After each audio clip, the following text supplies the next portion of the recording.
Welcome back, guys, to the Andrei Delic fucking podcast. Yo, guys, I couldn't be more hyped. First of all, thank you, Jesus. Thank you, Lord. I feel like maybe a little prayer can be up to date for everything that happened in the World Cup with my podcast and just everything in general. Maybe a little prayer can just fucking like start off well the podcast. So let me do the quick prayer that I have on my phone that I did last time. God, grant me the serenity to accept the things I cannot change, like the fact that Lionel Messi Cusitini is the fucking GOAT. Courage to change the things I can. Make Ronaldo Penaldo fans realize that Ronaldo is far from Messi and far from being the GOAT. And wisdom to know the difference. I, Andrei Delic, here at ADP, I have the wisdom. But I pray every single night, every single day, I pray to the Lord and Savior Jesus Christ to grant the serenity and the wisdom to my opponents who still think that Cristiano Ronaldo is in some way, shape, or form comparable to Messi, or that for some people that they consider him above Messi, or to even consider him as the GOAT, or even to consider him as the top 10 GOATs of all time. So to them, every day and every night, I pray to the Lord and Savior Jesus Christ to grant them wisdom, to know the difference, that he is not the GOAT, that he's never been the GOAT, and that he'll never, ever, ever be the GOAT, and that he cannot be the GOAT. So Lord God, Jesus Christ, please grant them the serenity and the wisdom to know the difference. That was actually pretty fucking baller what I just did. That was just like out of like my head just now. I didn't even plan it. Normally for little things like that, I plan them ahead. This one I didn't even plan them, but hey, I guess like when you don't plan things and you just do them out of pure, I guess, like creative knowledge, I guess, the best things happen. But this World Cup, man. Thank you, Matt. This World Cup, what a fucking World Cup, man. Yo, it could have been a better story, a more beautiful story so far. Now that both semifinal games have been played, it couldn't have been a better story. France are out. Mes Français, allez à la maison, s'il vous plaît. Vous avez bien joué à la Coupe du Monde. My French people, go home. It's over. It's finished. Go rest or go on vacation or go do whatever the fuck you guys want to do. But one thing's for sure, you guys aren't going to be in New York for the final. That's one thing for sure. And it's not even New York, it's New Jersey, but you get the gist. You guys aren't going to be there. And for that, I thank again my Lord and Savior, Jesus Christ. Thank you for eliminating Mbappe. Thank you for eliminating the French national team. Thank you. Thank you for sending home all of these French supporters and France. Thank you. So again, to all my French supporters, thank you for everything you guys have done. You guys played well. Olise, Dembele, Rabiot, Mbappe, Désiré Doué, Barcola, you guys played really well. But it's time to fucking go home. What do the French say again? Vive la France, vive la République, some shit like that. Fraternité, whatever it may fucking be. Ever since Napoleon is dead, you guys aren't the same France. I said it, clip it, I'm going to book it. It is what it is. Now, let's look at that game, okay? France versus Spain. Yo, Spain completely dominated the game against France. Completely dominated possession. Control the midfield, control the ball, and you'll control the game. And that is exactly what Spain did. Shout out to Luka Delic. He had more faith in Spain winning against France. We were both rooting for Spain, but I was way more convinced that France were going to win.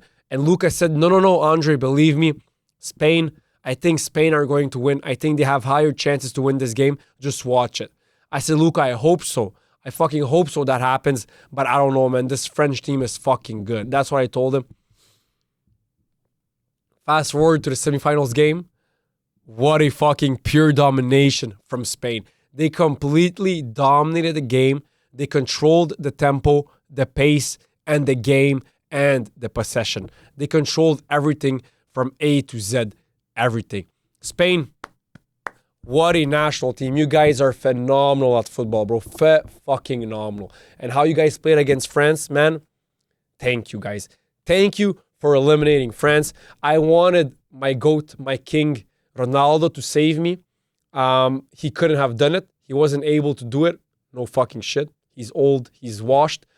But my second GOAT, Lamine Yamal, he was able to save me and to eliminate France. Now, kudos to the Spanish national team.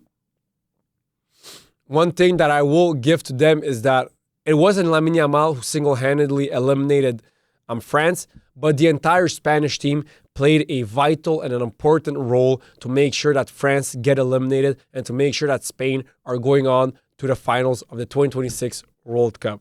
So Spain, all the players, you guys played fucking phenomenally, man. What a fucking game. In that game, man, there wasn't a single moment in the game where for quite some time we thought that France might maybe win. From the first minute to the last minute, it was complete domination from Spain. And from the first minute to the last minute, we were convinced that Spain were going to win. And how they did it was exactly how me and Lucas said, that if Spain need to win, this is what they have to do. They have the best midfielders on planet Earth. Spain are the national team with the best midfielders. They have to control the game, control the possession. Lamine Yamal needs to go brazy. Even though Lamine Yamal didn't score a goal, he played fucking well. He played phenomenally on the right wing. He played really fucking well. And that's what they did. Spain with their midfield, they fucking controlled the game. Kubarsi went fucking crazy. The entire defensive line played phenomenally well against France. For Spain, the goalkeeper was full of confidence. He was full of himself. He was perfectly in his position, and he was filled with confidence that he did the best role and the best job that he could have possibly done. Unai Simon, the back four played phenomenally well. The three in the middle of the pitch played phenomenally well. Let me pull up France versus Spain. Let me get some bit more statistics regarding the game so I can trash talk more or talk well more. Lineups. So, like I said, the midfield, we started off with Fabian Ruiz, who played phenomenally. Rodri and Dani Olmo, who played really, really well. Up front, Baena, Oyarzabal, and Lamine Yamal, who all three of them played really, really, really well. Spain, what a fucking team. Pedro Porro, man of the match. You played fucking phenomenally. You shut down that wing and you scored a goal and you were just all over the place. Running, defending, giving your heart out, playing the good balls. Pedro Porro, man, you fucking deserve the man of the match. So Spain. And then, guys, when Pedri got into the pitch at like the 65th minute, holy fucking shit. Pedri is by far, book it, seal it, clip it. Pedri is by far the best midfielder on planet Earth. What a fucking midfielder. A mix of Xavi and Iniesta. The confidence he has in the middle of the pitch, the calmness he has, the collectiveness he has, the tempo control that he has, the control of the ball, the vision, everything, the intelligence, the IQ that this phenomenal midfielder Pedri possesses is just fucking crazy, man. What a fucking midfielder. Like I said, a mix of Xavi and Iniesta, bro. Phenomenal midfielder. He takes the ball. If you looked at the game when he came in, he takes the ball with so much confidence and so much calmness. Takes the ball, looks one side, okay, there's too many players there. Takes the ball, looks at the other side, okay, too many players. Shifts around easily, turns in circle. Oh, there's a player there. Gives it to him easily. Boom. What a midfielder. Pedri is a pure midfielder. This is what I mean when I say that Real Madrid need a pure midfielder. And not only Real Madrid, but every single team on planet Earth, if they want to have success, if they want to perform, they must have a midfielder like Pedri on their roster. If they don't, they won't succeed and they won't perform to their full potential. Everyone needs a midfielder like Pedri. Pedri, man, fucking phenomenal, man. What a fucking player you are. What a midfielder. To watch you play, man, it reminds me of when I used to watch Xavi and Iniesta playing growing up. It's that beautiful, man. Like I said, you're a mix of Xavi and Iniesta, man. What a fucking pure beauty of things. He could one day win the Ballon d'Or, Pedri. He could, just like Modric did, and just like so many other midfielders did. Pedri could one day win the Ballon d'Or. And he's only 23 years old. He has 15 years of pure domination in the middle of the pitch ahead of him. He's going to be 24 on November 25th, 2002. And Pedri, what a fucking the best midfielder on planet Earth. Bellingham is phenomenal. Vitinha is phenomenal. Pedri is above them easily. Easy, easy, easy. Right now, the best midfielder on planet fucking Earth. What a midfielder, man.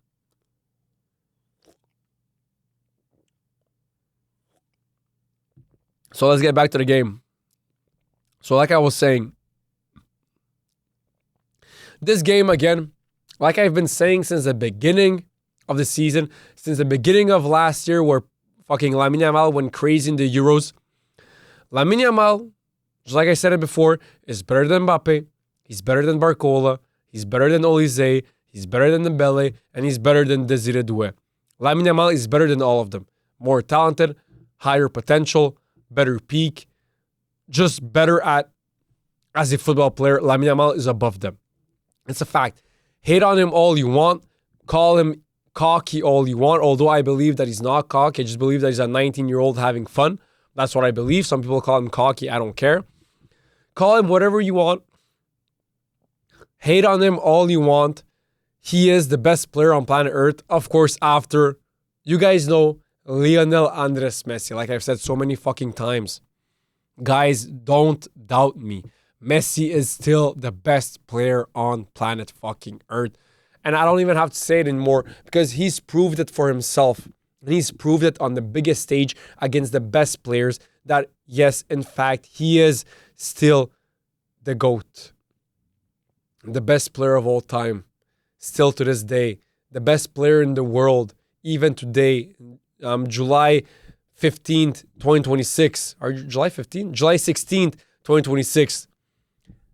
Messi proved to the world, to all the Ronaldo haters, all the Ronaldo fanboys, to you, to me.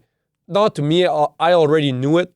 That's why I said it so many times on my podcast. That's what's fun with having a podcast. Like I said so many times is I have proof of me saying, of me making predictions and then them coming to fruition. That's what's nice. Well, Messi has proved time in and time again that he is who he fucking is, even at the age of 39. So like I said, France are going to be playing against England in the game for the third place. If we're being honest, no one really gives a fuck about the game for the third place. No one cares why it's a game for the third place. No one's going to fucking watch it. I am going to watch it. Of course, I have a podcast. And then I have a podcast the following day where I have to talk about everything. So, of course, I'm going to watch it. And, of course, it remains a World Cup game. And it's going to be a really, really tight and competitive game between France and France and England. Not Argentina, because Argentina are in the finals. It's going to be a really, really tight game. I see France winning this game because France are better than England. That's a fact. They are better players, better on the pitch, better on paper, and they've been performing better in the World Cup compared to England. So I see France winning against England. And then let me recap Argentina versus England. Argentina, thank you. You guys have woken up. You guys have woken up against England and played to your full potential, to your full capabilities. This is what I've been saying since the beginning. If Argentina can wake up, they are the best team in the world. And they've proved it against England. Did you guys see how they played against England? Complete domination from the first minute to the last minute from Argentina. Complete domination. They've dominated the game and they played phenomenally well. This is what I mean when I've said so many times on my podcast, yes, against Cabo Verde, Argentina didn't play to their full potential. Against Switzerland, they didn't either. Against Egypt, they didn't either. But if they can wake up, and I believe that they will wake up, and I know that they will wake up, and they did wake up against England. If they can wake up, and they did, they are the best team in the world. And against England, they showed the world. Not only Messi showed the world that he's still the best player in the world, he showed it since the beginning of the World Cup after his first game against Algeria. But Argentina against England showed the entire world that when they play to their full capabilities, to their full capacities, they are the best national team on planet Earth now, July 16th, 2026. And that is a fact. And how they played against England, if they play like that against Spain, they have high chances to win, and they are the favorites in the World Cup if Argentina play like they did against England, or even slightly better than what they did against England, if they play like that against Spain, Argentina are winning the World Cup. And my prediction is that Argentina will play like that against Spain, even maybe slightly even better, because now they have even more confidence, considering that they'll go into the game very confident, knowing that they completely dominated and defeated England, that they played extremely well. They'll go to the World Cup final with that confidence, with Messi by their side and everyone else. Argentina are winning the 2026 World Cup. I can't believe I'm saying it. I can't believe we're in a stage where we're only one game away from crowning Argentina as bicampeons, back-to-back champions. I can't fucking believe it. It's going to be the first time in history, although Uruguay did it in 1930 and 1934, but it's going to be the first time in more modern history of football where a national team wins back-to-back World Cup trophies. And that's going to be fucking insane. I can't fucking wait for it to happen. I'm going to go brazy on my podcast. I'm going to go fucking crazy on my podcast. Talk all sorts of shit, all sorts of trash. Yo, I'll be smoking a fucking cigar in the studio. I'll be in the best place I could possibly be, man. Holy fucking shit. So like I said, guys, my predictions remain the same. Argentina are winning the World Cup. Spain are finishing second. France are finishing third. England are finishing fourth. Messi is finishing as the best player of the tournament and the top scorer of the tournament.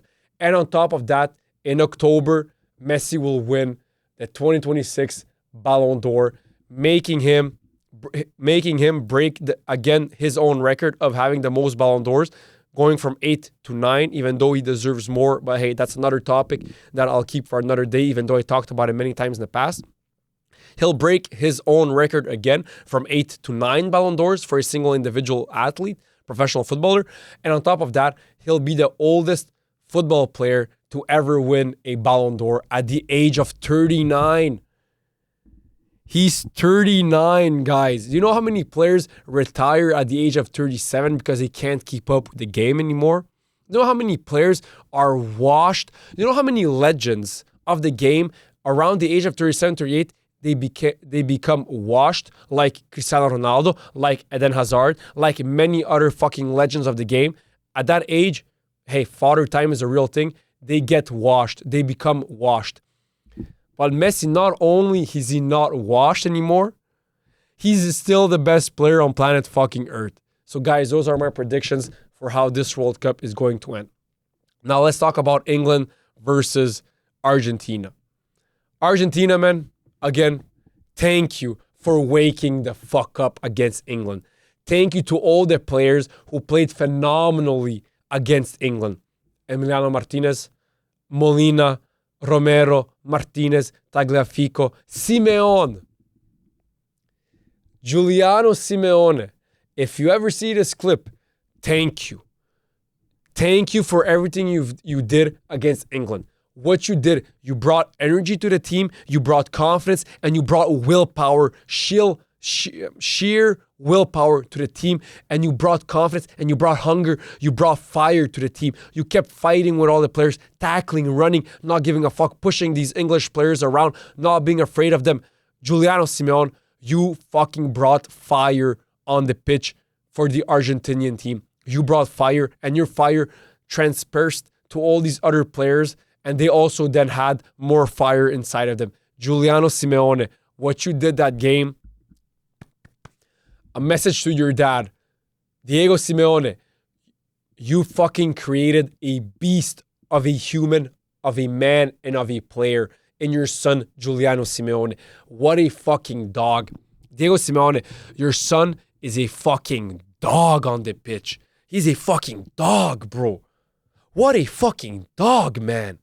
Jesus fucking Christ, what a dog. Giuliano Simeone, when I saw you play, running around, pushing all these players, fighting, defending, attacking, being aggressive, not giving up.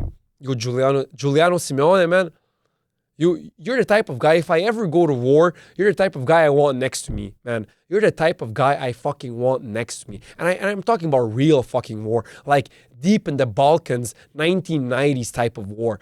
I want fucking Giuliano Simeone by my side. He's gonna fucking catch a live hand grenade, and he's going to fucking throw that shit back. That's who the fuck Giuliano Simeone is, man. If the Spartans still existed today, the 300 Spartans, Giuliano Simeone would be one of those 300 Spartans easily. He would be one of those 300. Maybe he would even be the leader next to Leonidas. That's who the fuck Giuliano Simeone is, man. A fucking top G. He's a fucking dog, Giuliano Simeone, man. He's a fucking dog, man. Paredes. Thank you for being the defensive midfielder that Argentina need. You are the perfect defensive midfielder that Argentina need.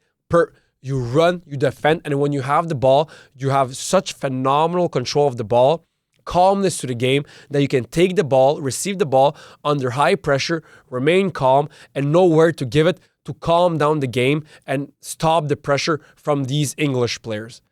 Leandro Paredes, thank you for being the defensive midfielder that Argentina needed and that I needed for my podcast. Thank you, Leandro Paredes.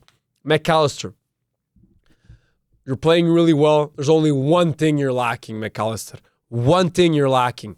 Ask more for the ball. You're supposed to be the main midfielder for Argentina, you and Enzo Fernandez. You guys are supposed to be the main number 8 and the main number 10. That's who McAllister and Fernandez are. Fernandez currently is doing a better job than you, McAllister.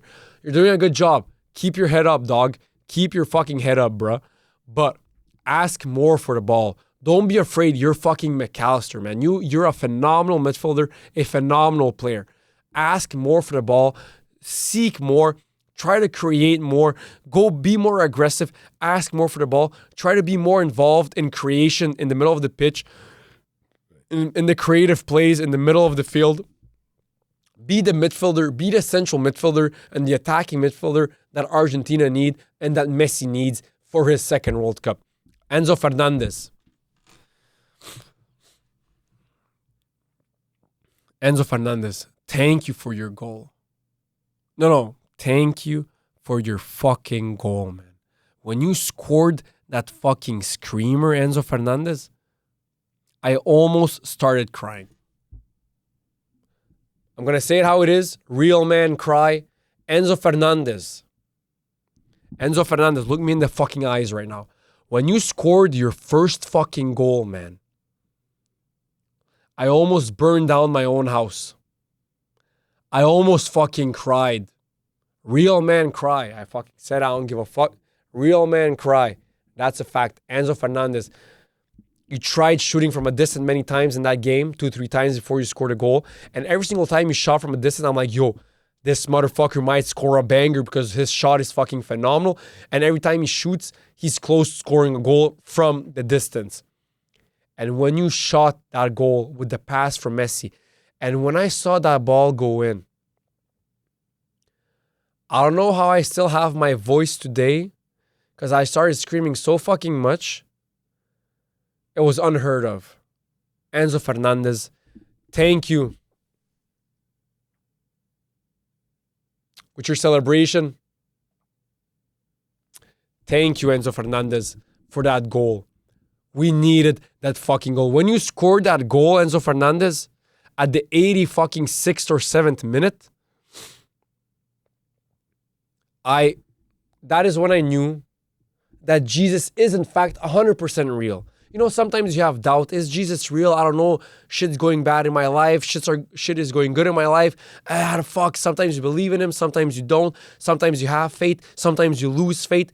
But when I saw your goal, Enzo Fernandez, at the 86th or 87th minute, that is when I knew. That is when I got this tingling sensation in my body that, you know what? Jesus is real. God is real. Thank you, Enzo Fernandez, not only for saving Argentina, but thank you for bringing back faith in my life towards my Lord and Savior, Jesus Christ, and to the Christian religion. Thank you, Enzo Fernandez. Julian Alvarez, thank you.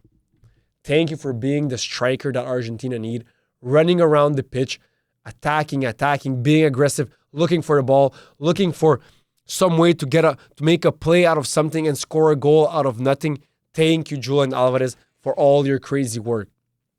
And last one, the best one, the last for best, Lionel Andres Messi. Messi, Leo, thank you for everything, man. I ain't gonna lie, man. You've been my idol since I was 8 years old, in 2008. That was the first time I watched you play, and that is the first time where I was like, yo, Messi's actually my favorite player. 2006, 2007, when I was 6, 7 years old, that is when I started watching football. Kaká was my main guy. And then I saw Messi in 2008. And then in 2009, where he scored this crazy solo goal. And that 2008, 2007, 2008, he scored that goal. So that is when Messi became my favorite player, when he was wearing number 19, 2007, 2008. Ever since 2008, 2007, 2008, almost 20 years now, Messi, that you are my biggest idol. Messi, thank you for everything. Thank you for being the fucking GOAT that you are. The undeniable, undisputable GOAT of the biggest sport of all time on planet Earth, football/soccer. Shout out Donald Trump. Shout out my American brothers. There's also soccer. Thank you, Messi, for being that fucking GOAT. Thank you for all the joy you brought into my life.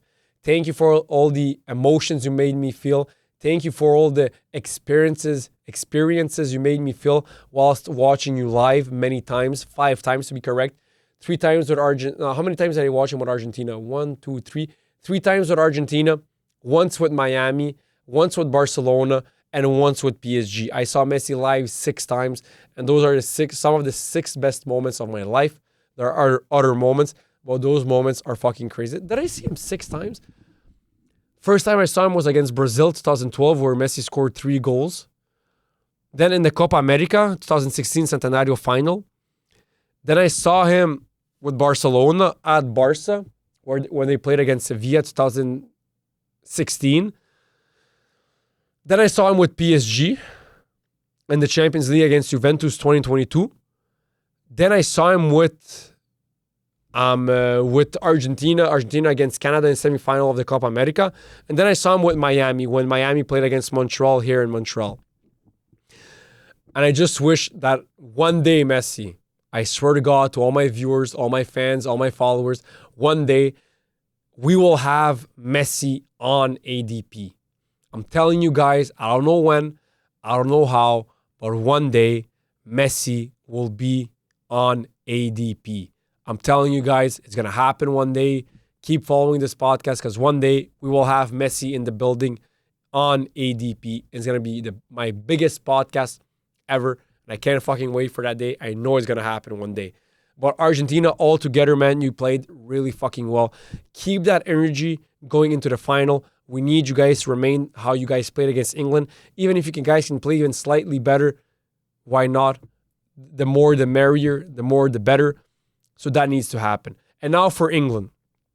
England, congratulations. You guys made the semifinals. But England, it's never coming home.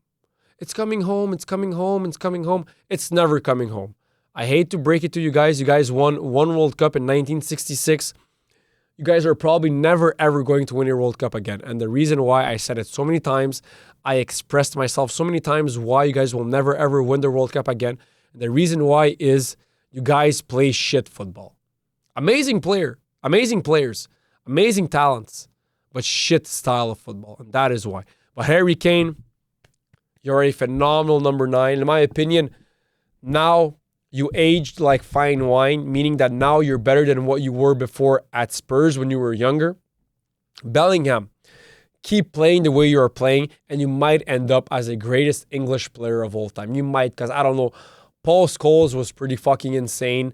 And many other players, man, like fuck. England had some really big legends, but Bellingham, you might not finish as the best English player of all time, but you can finish as one of the best English players of all time.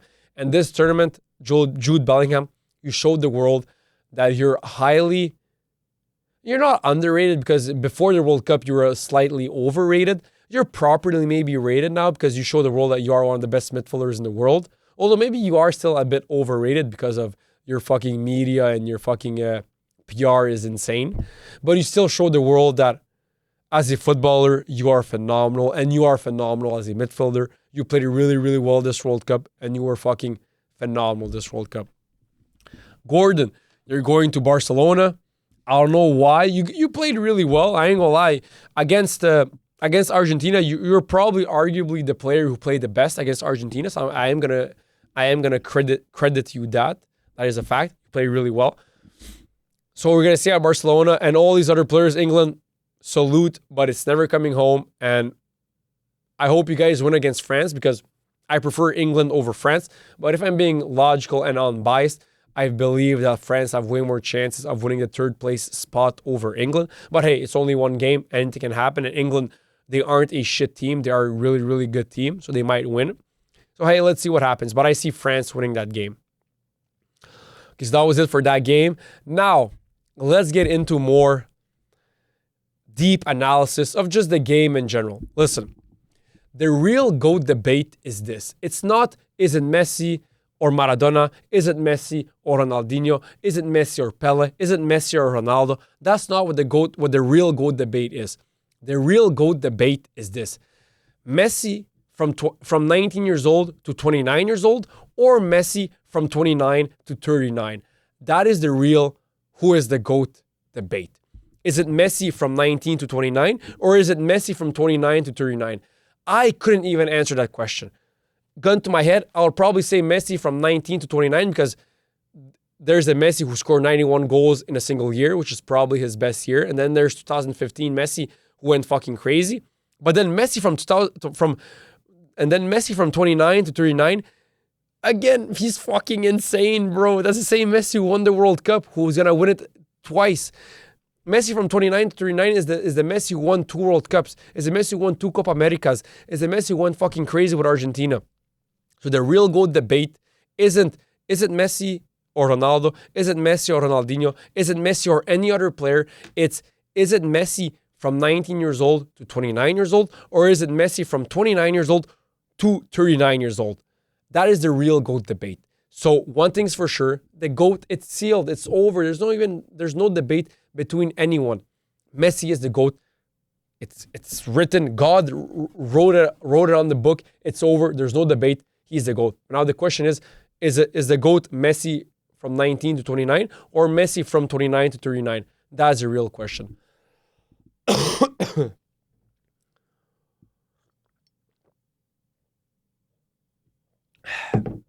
And now talking about GOAT status, let me also add something. 39-year-old Messi, not the entire career of Messi, not Messi from 16 to 39, but simply 39-year-old Messi is the GOAT. If we just take Messi, how he plays at the age of 39, he is the GOAT. He is the greatest player of all time. Messi at 39 is the greatest player of all time. So forget about Messi at 25. That's by far the fucking GOAT. Messi at 29, that's by far the GOAT. Messi at whatever age is by far the GOAT. But let's take Messi at his weakest, which again, there's no such thing as Messi and weak being in the same phrase. But for the sake of the argument, let's take Messi at his weakest, which is Messi at 39. That Messi is still the fucking greatest player of all time. Not only on planet Earth currently, but of all time. That's what's fucking crazy. Messi at the age of 39, 39-year-old Messi is the greatest player of all time. Fuck, man. Yeah, I'm going to stop with the dick writing, but like at the same time, when people say I'm a Messi dick writer or that I should stop dick writing Messi, at the same time it's like the guy is so crazy. The guy is so phenomenal. Just me saying what is true and what is right, is it truly dick writing? Is it really dick writing? Or is it just simply what it is? Maybe it is what it is. Maybe I'm not the one who's a Messi dick writer. Maybe I'm not dick writing him. Maybe I just unbiasedly am saying it how it is. And it's the fact that Messi is the fucking GOAT without any debate. And he fucking proved it. So am I actually dick writing? Am I truly dick writing Messi? I mean, it's up for debate. But my opinion is it simply is what it is, man. Fuck, man. Pedri insane. Okay, so now let's address some topics that I saw on social media and I'm like, I just have to fucking address them. Okay, so someone wrote on Twitter. I fucking love analyzing what people write on Twitter because sometimes I either read the smartest shit on Twitter or the fucking dumbest shit. And this goes from sports to politics to philosophy to human relations to business to whatever. That's why I love Twitter, because anyone can write anything. Someone wrote, Rodri would play the 6 in a 4-4-3, in a 4-3-3 all-time football 11. I don't even care. We're witnessing greatness. Busquets was world class, but Rodri is another level to any midfielder ever in that role. Pump your fucking brakes right there, homie. I don't know why I just said that, but hey, I just said it. Pump your fucking brakes, broski. Listen, Rodri is phenomenal. He deserves his Ballon d'Or. He has a Ballon d'Or, won the Euros, won a Champions League, phenomenal career, one of the best defensive midfielders to ever play the game. Don't get it twisted. But to compare him to Sergio Busquets, who is the greatest defensive midfielder with Yaya Toure of all time, listen, when it comes to pure defensive midfielders, you have Rodri, not Rodri, you have Busquets and Yaya Toure here. In my opinion, like I said so many times, Busquets and Yaya Toure are equal. They're equal. As good as Busquets was, so was fucking Yaya Toure, man. So was Yaya Toure. So Yaya Toure and Busquets, in my opinion, are the two greatest defensive midfielders of all time. They're going head to head. They're equal. And below them, you can have Makelele, Rodri, and these other players. But the undeniable GOATs of the defensive midfielder role is either Yaya Toure or Sergio Busquets. If someone says Yaya Toure, fair. If someone says Sergio Busquets, fair. But if someone says Rodri, you've got it all wrong. If someone says Makelele, you've got it all wrong. If someone says whoever else, you guys have got it all wrong. Because it's either Busquets or Yaya Toure. So if someone knows football, can either say Yaya Toure or Busquets. And for both claims, both are legit claims. Both are legit takes. So I'll accept both. And if you know football, you know that Busquets and Yaya Toure are equal and that they are the two greatest central defensive midfielders of all time. Another topic. Oh, this one is my favorite. Let's get into it. So this is what English pundits who were ex-players had to say regarding before the game of Argentina versus England. So Ian Wright, an ex-football professional player, he said, I don't fear Argentina like I'd fear France or Spain. I'm quoting them right now. Joe Cole, who is also an ex-football player, he said, Messi's first time playing against England, well, we're going to put him to sleep. We're going to put him to sleep. Listen, I'm going to finish reading all the quotes and then I'll fucking spaz out. He said, Joe Cole, let me restart. Messi's first time playing against England? Well, we're going to put him to sleep. We're going to put him to sleep. Yeah, 100%. And I'm quoting him right now. Jesus Christ, man. And to think that these players are ex-professional football players and they have such small IQ regarding the game, maybe it's because they're so emotionally attached to their country of England. Maybe that's the case, which makes them be biased. But to say what Joe Cole said before the game is fucking crazy. Messi's first time playing against England, well, we're going to put him to sleep. We're going to put him to sleep. Yeah, 100%. How the fuck can you even say that? But hey, let me read these other quotes. Troy Deeney, a next professional football player, said, I think we'll batter Argentina. We'll win at least 2-0 comfortably. John Terry, Argentina doesn't worry me. I don't look at Argentina and think they're better than us. Player for player, we're better than Argentina. Yo, guys, the more I read them, the worse and worse they get. What the actual fuck are these English ex-football players saying? Gary Neville, another legend of the sport. With the center backs they have, I can't see us not scoring at least 2 goals. We're faster, quicker. We've got a better squad. How can you have the audacity to say that you have a better squad than Argentina when fucking Messi is in that squad? How can you have the audacity and the balls not only to say it, but to even think about it?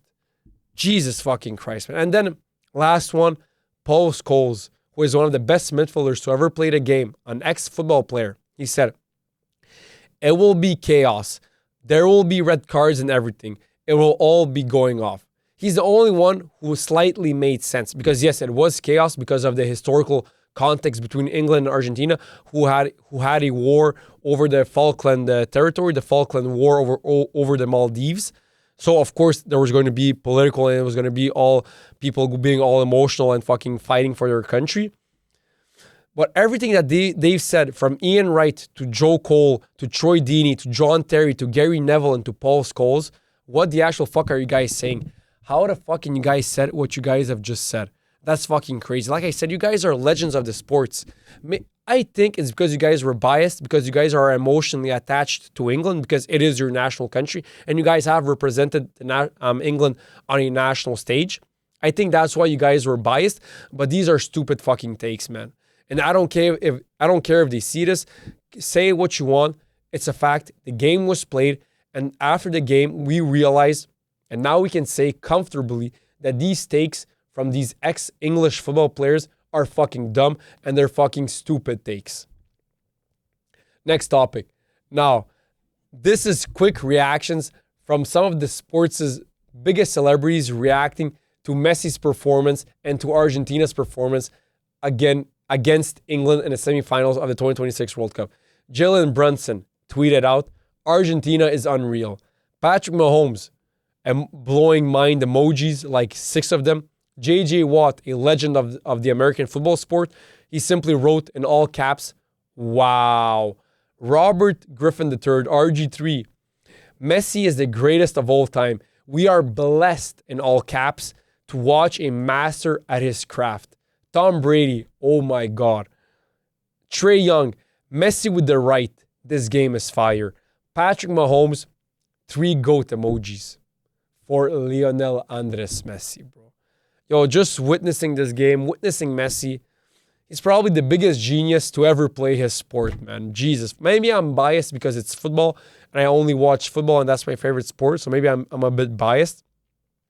But watching Messi, man, whatever sport you watch, just watching Messi, you can see, okay, this guy's fucking blessed, bro. What the actual fuck? Okay, so Giuliano Simeone, this is something he said. He said, "We know Messi is 39 years old. He has everything a footballer could dream. And then he is still fighting like as the best." That is so true. Messi now at 39, he's accomplished everything you can accomplish in the sport of football. He's already known as the greatest of all time without any debate. He's already won everything to the max of his potential. He has almost all the fucking goal scoring records, the greatest playmaker of all time, the greatest soccer player of all time, the greatest football player of all time without a doubt. And he's still fighting till the end at the age of 39. He can right now be somewhere in Miami, somewhere in Argentina, living his best life, getting fat, eating whatever he wants to eat, partying, having millions and millions, maybe even billions of dollars, and for the rest of his life, living like a king. But instead, he's still fighting for his legacy, for his dream, and for his career, and for Argentina. He's still fighting at the age of 39. Lionel Messi is a fucking dog. People don't want to admit it because he's introverted, he's shy, whatever. People can think that he's not a dog. But if you look at his actions, if you look at what he does day in, day out, on the pitch and off the pitch, Messi is a peak human being and he's a fucking dog. And then he went on to say, "So for us, there's only one thing left. Give everything we have, run for him and for Argentina." Imagine you're an Argentinian player. You're 25 years old. You grew up your entire life, your entire childhood and adolescence watching Messi, a fellow Argentinian, being the greatest player of all time and him representing your country to the full maximal capacities that he can. And then you end up playing with him in the World Cup. And then you get there and you see Messi fighting, defending, running like an animal. And you see Messi fighting with all his might, with all his strength, fighting for his country to qualify in the World Cup and then to win all the games and to reach the final. What does that ignite in you as a young 25-year-old, seeing the greatest of all time, Lionel Messi, doing all that running, all that fighting, and all that willpower at the age of 39? That ignites a huge fucking fire inside of you to do not only the same as Messi, but to do 2 times more in terms of running, defending, and fighting. That's what it ignites. And that is why Messi is a fucking leader. A leader isn't someone who talks, who only screams. A leader is someone who leads by example. That is what a leader is. And no one does it better. than Lionel Andres Messi in the sport of football. I cannot speak for other sports. I know that Tom Brady was a big, big leader from what I've heard. But in the sport of football, no one does it better than Lionel Messi to lead by example. No one. Next topic. So listen, let's look at the all-time title wins for the FIFA World Cup. Brazil are first with 5 World Cups. That's why I'm rocking Brazil right now. As you can see, 1, 2, 3, 4, 5. 5 stars because they have 5 World Cups. Let me just say it how it is. Brazilians are the kings of football. It's always been a fact. It's a fact right now, and it's always going to be a fact. The only thing that Argentinians have over Brazilians is that they do have Messi, the GOAT, and the second GOAT, which is Maradona. But then Brazilians have Ronaldo Fenomeno, Neymar, Ronaldinho, and Pelé, who are also fucking GOATs, right? But so altogether, Brazilians are the GOATs of football. Germany have 4 World Cups, tied with Italy, who also have 4 World Cups. Both ex-Nazi countries. I'm joking. I'm joking. Germany and Italy have both 4 World Cups. And the reason why Germany and Italy have 4 World Cups, especially for Germany, is because when it comes to having a team collective, a team spirit, having team chemistry, every single player running, defending, attacking, creating, and putting all their energy together to be the best team, to move as a unit, no one does it better than Germany. No one does it better than Germany. Brazilians have Joga Bonito. Germany has discipline and playing as a unit and playing as a team. Same goes for Italy. Although Italy, for the past 3 World Cups, they didn't even qualify. But if you look at it historically, Italy is one of the biggest nations to ever play football. And they play as a unit. They play as a team. Although I personally don't really love their playing style. I feel like it's way too defensive, so it's a bit boring. But hey, it is their playing style. And Argentina currently have 3 World Cups. They're going to have 4. Believe me, Argentina are going to have 4 World Cups. Well, what's his name? Di Stefano won one World Cup with Argentina. Maradona won 1. And Messi will win 2 World Cups for Argentina. So they will be at 4.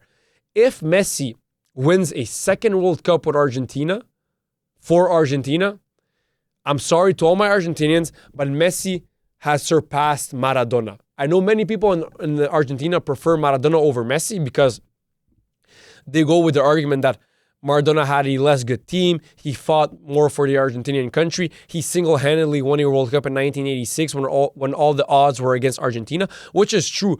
Like it or not, the greatest World Cup performance of all time, it's not Messi in 2022. It's not whoever in 2002. It's not whoever in 2014. It's not whoever in 1998. It's Maradona in 1986, and that will always remain a fact. Even to this day, the greatest single performance in a World Cup was Diego Armando Maradona in the 1986 World Cup, where he won Argentina's 2nd World Cup. And that is a fact. But if Messi wins a 2nd World Cup for Argentina, he is officially the most revered man in Argentina after Maradona. Maybe some old heads will still prefer Maradona over Messi because when they were young, they used to watch Maradona, whatever. But I'm sorry to break it to you old heads.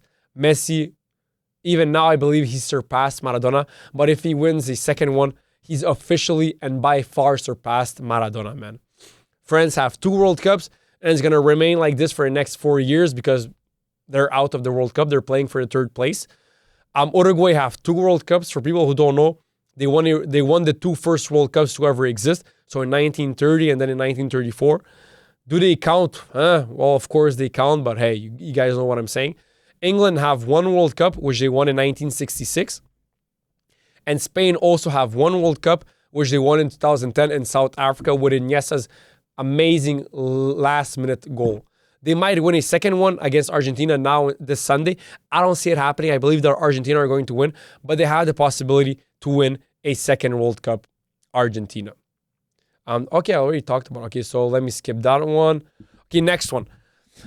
A quote from Christian Romero, who is a center back with Lisandro Martinez for Argentina. He said, "Lisandro and me, we were on fire before the game because of what Gary Neville said. In England, they love to speak before. We send him a big hug. My only hope is that when I retire, I'm not that stupid." And for people who don't know, what Gary Neville said before the game, he said, and I'm quoting Gary Neville, "With the center backs they have, I can't see us not scoring at least 2 goals. We're faster, quicker. We've got a better squad. So basically, Gary Neville took a good shit on Argentinians center backs. Of course, if I was Christian Romero and if I was Lisandro Martinez, I would have been really fucking pissed, and that would have ignited a fire inside of me to play to my full capabilities and to my full capacities. And that is what they did. And they didn't score 2 goals. They scored 1 goal, and Argentina went on to win the fucking game, and they dominated the entire game.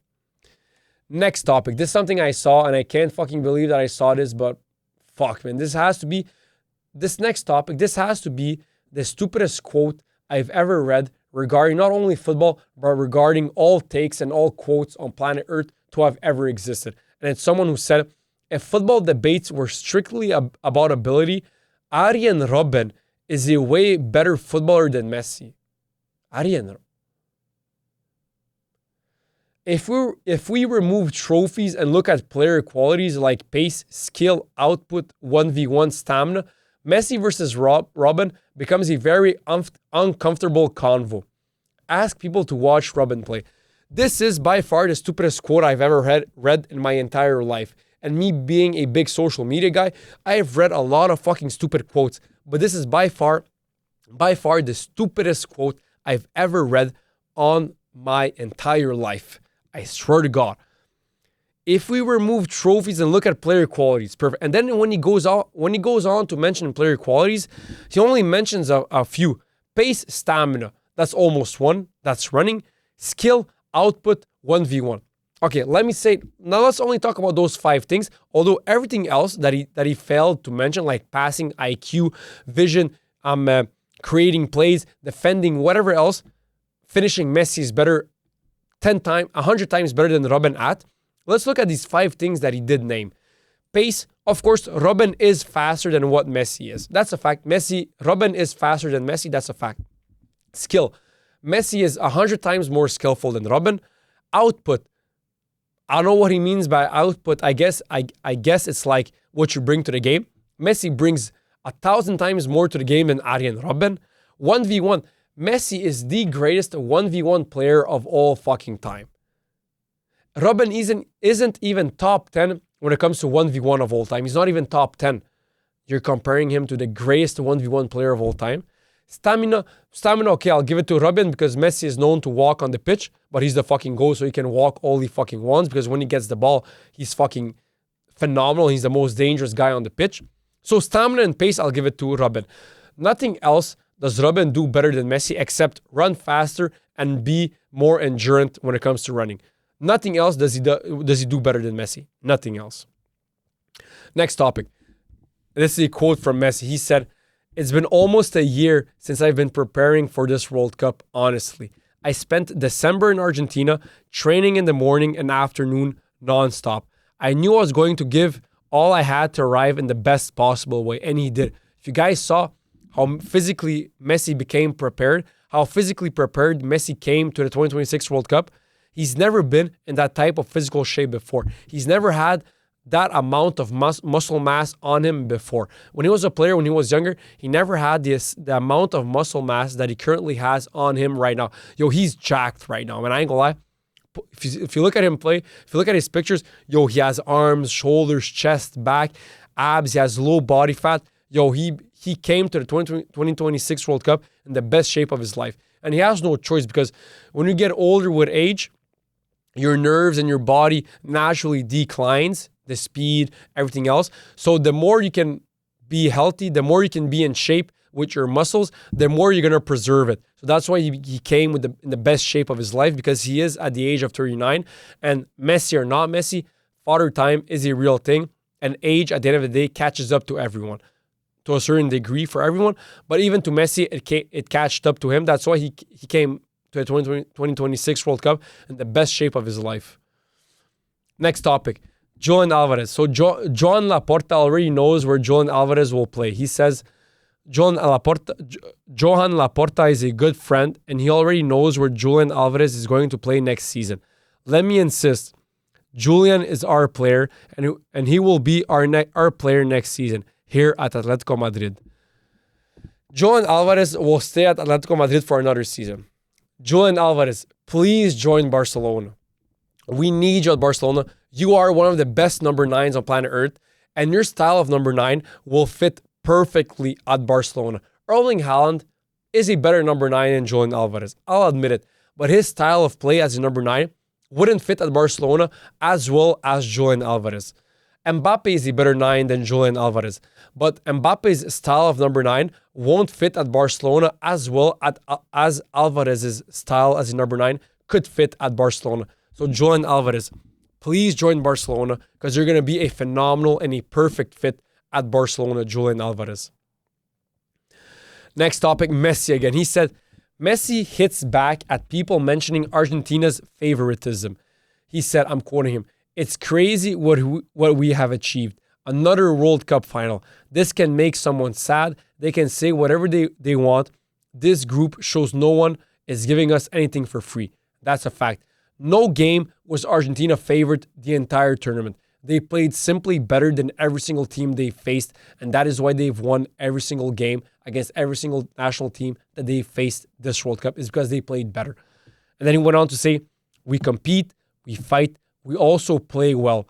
Look how we played today, dominating England while we were losing. I am proud and happy to make all Argentinians happy. And that is a fact. Let me drink some water.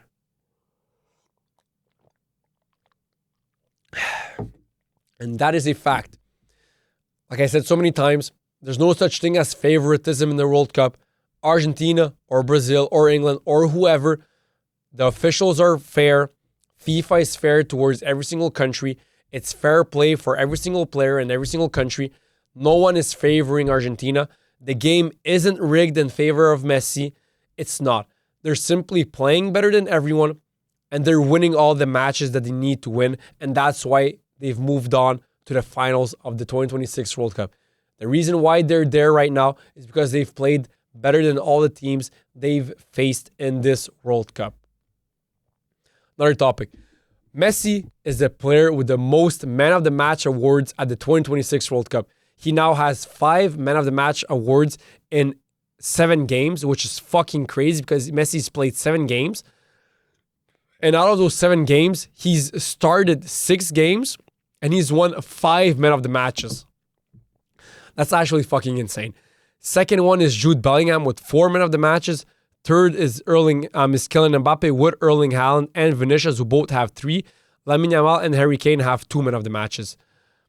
Messi is 39 and he is a player with the most Man of the Match awards at the 2026 World Cup. Fucking crazy. He has 5 and 7 games played. And in those 7 games played, he only started 6 games because the 7th game, not the 7th game, but the 3rd game in the group stage, he started it on the bench. Messi greatness, man. Scaloni said, Lionel Scaloni, the coach of Argentina, he said, I know them. They're Indios. They grew up in places where they were not afraid of anything. He's talking about Argentinian players. They were the best everywhere. Since they were kids, everyone expected a lot from them, and responsibility doesn't weigh on them. They've proven their marks because Messi, when he played in the 2014 World Cup, it's a completely different squad than today's Argentina. So Messi was playing with a finished Argentinian team with older players, and he knew that this new squad that is going to pull up with Messi in the 2022 World Cup, that they are going to be younger, fresher, and more hungry for games and more hungry to win. So when they were young, when Messi was playing in the national team for the senior team, and they were playing in the lower ranks with the younger teams and the younger ranks, Argentina knew that one day those players are going to join Messi in the men's senior national team, and that they will have to compete with Messi to win World Cups. So that's why they had big responsibilities and big weights on their shoulders to prove that they can play with Messi and that they can maybe win a World Cup with Messi for Messi. Next topic. This is actually something crazy. This is a fact that I wanted to address, which is actually pretty fucking crazy. The World Cup has never been won by a team with a foreign manager. In 1930, Uruguay won it with a Uruguayan national coach. Same goes for all the 4 World Cups that Italy have won. All the 2 World Cups that Uruguay have won, it's all with an Uruguayan coach. All of the 4 World Cups that Germany have won, it's all with the 4 German coaches. All of the 5 Brazilian World Cups that they have won, it's all with 5 national Brazilian coaches. Every single World Cup that was won by any country, they have all been won with a non-foreign coach, with a non-foreign manager. I don't know if it's only a coincidence, but I feel like it has an impact. Because if you are representing a country, like it or not, on the pitch, how they play, it's the biggest and the most important part. But there's also the outside factor of, if we're going there as brothers, if we all come from the same country, the same culture, the same way of life, it's going to create a stronger bond, which is something I believe that is true. A stronger culture, a stronger bond. And by consequence, they'll play better in their World Cup and they'll perform better in their World Cup. So I feel like, and hey guys, I mean, not one World Cup has ever been won by a team, by a national team with a foreign manager. So I think that that plays a big part. And even now in the 2026 World Cup, where the final is Argentina versus Spain, the Argentinian national team coach is an Argentinian, Lionel Scaloni, and the Spain national team, the Spanish national coach for the national team, is Luis de la Fuente, who is also a Spanish manager. So hey, I guess there is something to it. FIFA could fine Argentina after the players showed Malvinas, Falkland Islands are from Argentina. Banner after the game against England.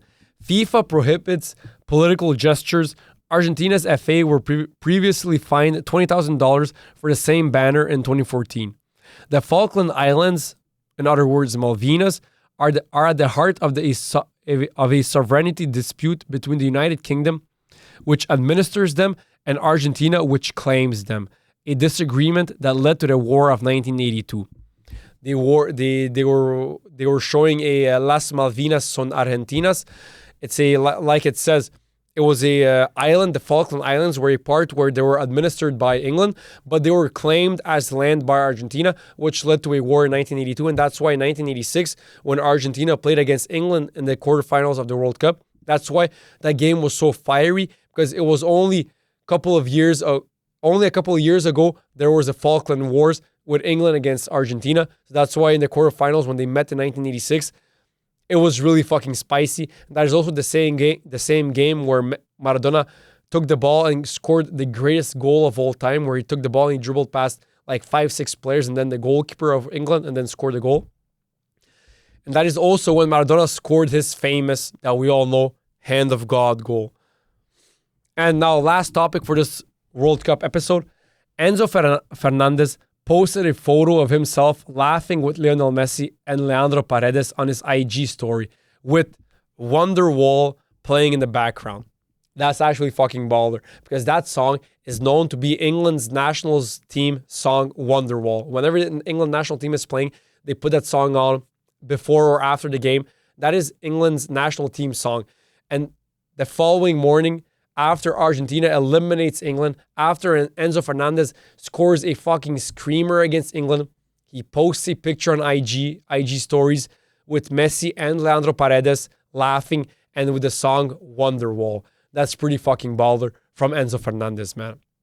Now, let me end this episode with, again, my final prediction. Little hint, guys, it's the same as it was 1 year ago. This is my favorite part of the podcast. So Argentina are winning the 2026 World Cup. Messi is finishing as the best player and the top scorer of the tournament. And Messi will win his 9th Ballon d'Or, making him the oldest player to ever win a Ballon d'Or.